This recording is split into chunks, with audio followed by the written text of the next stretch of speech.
Mübarek Heytliqlarga cinim dadam. Mübarek Heytliqlarga cinim anam. Mübarek kırındışım kulum kuşlar. Yiraktaki oğlumların Heytliq salam, Heytliq salam. Mübarek meldaşlar, mübarek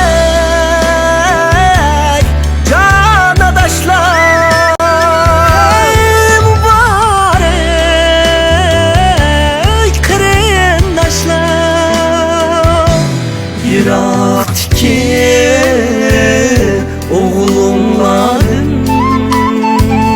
Heytliq salam, Heytliq salam.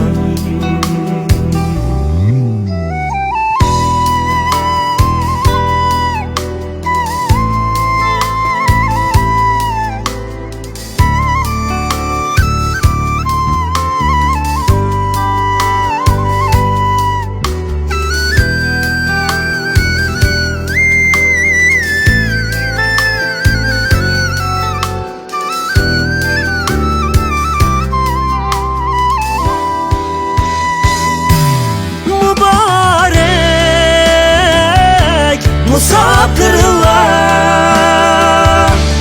mübarek, hey yoksullar, hey mübarek dili soluklar. Bu köyüm hemminlarga Heytliq salam, Heytliq salam, Heytliq salam, Heytliq salam.